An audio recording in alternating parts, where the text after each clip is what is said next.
विश्व के सभी मेरे साथियों को राजरत्न अम्बेडकर की ओर से जय भीम, नमो बुद्धाय। जैसे कि मैंने आज की इस वीडियो को टैगलाइन दिया है कि भारत अब आजाद नहीं रहा। ये खबर, ये रिपोर्ट मेरी नहीं है या भारत के किसी एजेंसी की नहीं है। ये रिपोर्ट वर्ल्ड के सबसे महत्वपूर्ण फ्रीडम हाउस जो वॉशिंगटन में स्थित है, ये उस संस्था की रिपोर्ट है और ये हर 10 साल में डेमोक्रेटिक कंडीशंस के ऊपर मुआयना करती है, जांच करती है कि पूरे विश्व में जो डेमोक्रेसी है, जो लोकतंत्र है, उसकी हालात क्या है।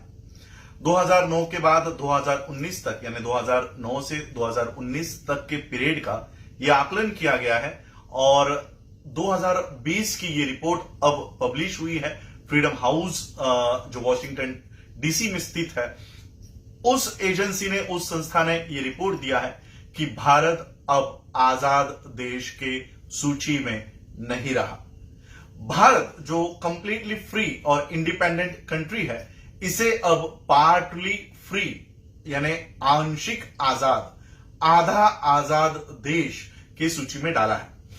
जिस देश के प्रधानमंत्री 18-18 घंटे तक काम कर रहे थे, जिस देश का प्रधानमंत्री 56 इंच का सीना होने का दावा कर रहे थे और जो काम पाकिस्तान नहीं कर पा रहा था, जो काम चाइना नहीं कर पा रहा था, वो काम इस देश के प्रधानमंत्री ने किया है। और जो आजादी जिसके लिए भगत सिंह शहीद हो गए, उन्होंने अपनी जान दे दी। कितने सारे फ्रीडम फाइटर्स हैं जिन्होंने इस देश को, इस मुल्क को आजाद करने के लिए अपनी जान दे दी है, अपना लहू बहाया है। ऐसे देश की आजादी हम 72 साल के बाद खो रहे हैं और ये वर्ल्ड की एजेंसी की रिपोर्ट है। कोई गोदी मीडिया, जी न्यूज, एबीपी, आज तक, मुझे नहीं लगता इस रिपोर्ट के बारे में ये लोग कोई बात करेंगे। सोशल मीडिया पे जो लोग न्यूज चला रहे हैं, केवल वही लोग ये न्यूज आप लोगों तक पहुंचा रहे हैं। और इस रिपोर्ट में यहां तक कहा गया है कि किस तरह से ये, हालांकि ये रिपोर्ट 2020 तक की ही है, इसमें 2020 का जो आखिरी मंथ है वो इसमें इंक्लूड नहीं है। अगर वो भी इंक्लूड किए गए होते तो मुझे नहीं लगता कि ये एजेंसी इंडिया को पार्टली फ्री के लिस्ट में डालती। ये कंप्लीटली ये आजाद खो चुका है, आजादी खो चुका है, इस लिस्ट में शायद ये दर्ज करवाती, क्योंकि उसमें किसान आंदोलन भी शामिल हो जाता। अब इस रिपोर्ट में केवल सीए का आंदोलन शामिल है, एनपीआर का आंदोलन शामिल है, कश्मीर का मुद्दा शामिल है। सिर्फ इन 3 मुद्दों के ऊपर भारत की आजादी की स्टेटस जो है, जो स्थिति है, इसको पार्टली फ्री के रूप में इसको डाल दिया गया है। इस रिपोर्ट को आप लोग पढ़ सकते हैं, गूगल पे ये अवेलेबल है। फ्रीडम हाउस की रिपोर्ट आप लोग पढ़ सकते हैं। कुछ मोटे मोटे पॉइंट्स में आप लोगों को बताना चाहता हूं।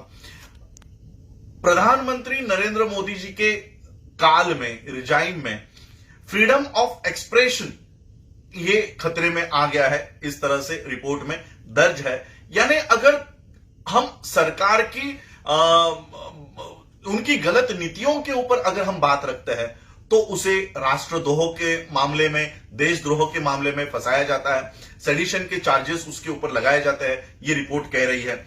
यहां पर बताया गया है कि बेसिक फ्रीडम जो है, मूल आजादी जो है, उसको तबाह किया जा रहा है। और कई सारे बातों के ऊपर यहां पर इस रिपोर्ट में दर्ज है। जैसे क्या न्यायपालिका अब आजाद है? भारत की न्यायपालिका के ऊपर क्वेश्चन मार्क किया गया है, क्या न्यायपालिका आजाद है? और भारत जो है, इंडिया जो है, ये हिंदू नेशनलिज्म की ओर, यानी हिंदू राष्ट्रवाद की ओर अग्रसर है, बढ़ते हुए जा रहा है, इस तरह से ये रिपोर्ट कह रही है। तो आज यही मैं आप लोगों को बताने के लिए लाइव आया हूं कि जिस आजादी को हमारे पूर्वजों ने बड़ी मेहनत से कमाया है, इसे प्राप्त किया है, उस आजादी को 18-18 घंटे काम कर करके मोदी जी ने इसको तबाह करने का काम शुरू कर दिया है। जिस डेमोक्रेसी के लिए डॉक्टर बाबा साहब अंबेडकर जी और जितने भी हमारे उस समय के डेमोक्रेसी के लिए लड़ने वाले लोग थे, आज वो डेमोक्रेसी खतरे में है। खतरे में है कहने के बजाय वो डेमोक्रेसी खत्म हो चुकी है। ये रिपोर्ट उसका सबूत है। और इस रिपोर्ट में रिकमेंडेशंस भी दिए हुए हैं। आप जो इंटेलेक्चुअल्स है वो इस रिपोर्ट को पढ़े और जो रिकमेंडेशंस की बात जो आखिरी पॉइंट में लिखी हुई है वो उसके ऊपर हमको काम करने की जरूरत है। हम लोगों को, हम हिंदू है, हम बुद्धिस्ट है, हम क्रिश्चियन है, हम मुस्लिम है, इसमें से हमको बाहर आना होगा। ये आजादी सिर्फ हिंदुओं के लिए है और मुसलमानों के लिए नहीं है, ऐसी बात नहीं है। हम सभी लोगों को अब एक वक्त आ गया है कि भारतीय होने के नाते हम लोगों को आगे आना होगा। आसाम के एनपीआर की बात इसमें लिखी हुई है और उसमें स्पेसिफिकली लिखा हुआ है कि यह सबसे ज्यादा हिंदुओं को बाधित करने वाला कानून यहां पर बना है। इसमें किसी मुस्लिम सबसे ज्यादा जो परसेंटेज है जो अपना सिटीजनशिप गंवा चुके हैं वो हिंदू है। तो ये केवल मुसलमानों के लिए किया जा रहा है या मुसलमानों का अधिकार खत्म किया जा रहा है या मुसलमानों के फंडामेंटल राइट्स खत्म हो रहे हैं, ऐसी बात नहीं है। ये सारे भारतीयों के अधिकार। क्या किसान से मुसलमान वहां पर बैठा हुआ है, वो किसान क्या सिर्फ मुस्लिम है? वो हिंदू है, अपने आप को हिंदू आइडेंटिफाई कर रहा है। किसानों के अधिकार जा रहे हैं, नौकरदार वर्ग के यानी जो एम्प्लॉयज हैं उनके अधिकार जा रहे हैं। आप सभी लोग जो देश में रहते हैं, विद्यार्थी जो आज नीट के एग्जाम्स के लिए वो लोग इसको रद्द करना चाहिए, इसके लिए मांग कर रहे थे। कितने बच्चों ने आत्महत्या कर ली। क्या ये कानून जो बनाए जा रहे हैं, क्या ये मुसलमानों को सामने रख के बनाए जा रहे हैं? नहीं, ये सारे देशवासियों के खिलाफ है। और इसलिए आज हम लोगों को फिर से एक बार अपने आजादी को बचाने की मुहिम शुरू कर देनी चाहिए। और इसमें सिर्फ और सिर्फ भारतीय होने के नाते हम लोगों को एक होकर इन ताकतों से जो नहीं चाहती थी कि भारत एक लोकतंत्र देश, उस समय 1947 में जब ये संविधान सभा का गठन हुआ, तब यही वो लोग थे जो नहीं चाहते थे कि भारत में डेमोक्रेसी बनी रहे। और आज उन्हीं के हाथों में ये देश चला गया है और वो अपने 1947 के पहले के एजेंडा के ऊपर काम कर रहे हैं। इस देश का डेमोक्रेसी, इस देश का लोकतंत्र को खत्म करने का काम कर रहे हैं। जो रिकमेंडेशंस इस रिपोर्ट में दी है, हमको उसके ऊपर काम करने की जरूरत है। इंटरनेशनल इन्होंने एक वर्ड यूज किया हुआ है, इंटरनेशनल डेमोक्रेटिक एक्टर्स। जो लोग इंटरनेशनल प्लेटफॉर्म पे डेमोक्रेसी के फेवर में है, जो लोकतंत्र के फेवर में है, ऐसे सभी लोगों को एक होकर भारत के आजादी की लड़ाई हम लोगों को फिर से एक बार लड़नी होगी।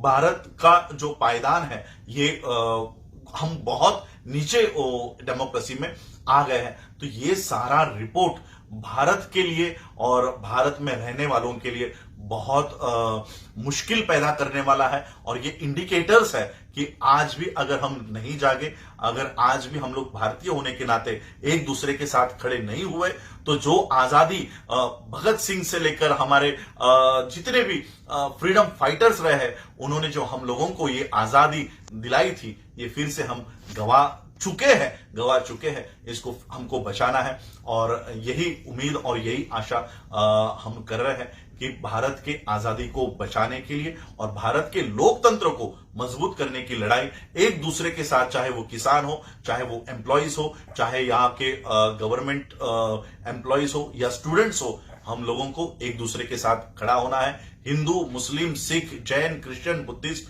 ऐसी दीवारें हम लोगों के सामने नहीं रख के भारतीय होने के नाते हम लोगों को एक दूसरे के साथ खड़ा होना है। और ये hard earn democracy, hard earn freedom, जो कई मुश्किलों का सामना करके प्राप्त किया हुआ लोकतंत्र है, आजादी है, इसे हमें बचाना है। आप लोगों ने मुझे सुना, ये रिपोर्ट आप लोग डिटेल में पढ़िए। 36 पेज की ये रिपोर्ट है, उसमें से कुछ पॉइंट्स मैंने आप लोगों के सामने रखी है।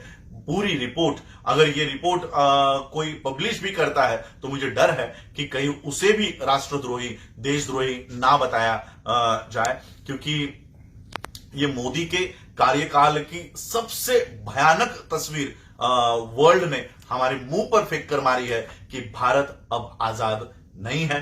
भारत को आजाद यानी फ्रीडम कंट्री मानने को अब वॉशिंगटन या यूनाइटेड नेशंस हो या फ्रीडम जो हाउस है वो मानने को तैयार नहीं है।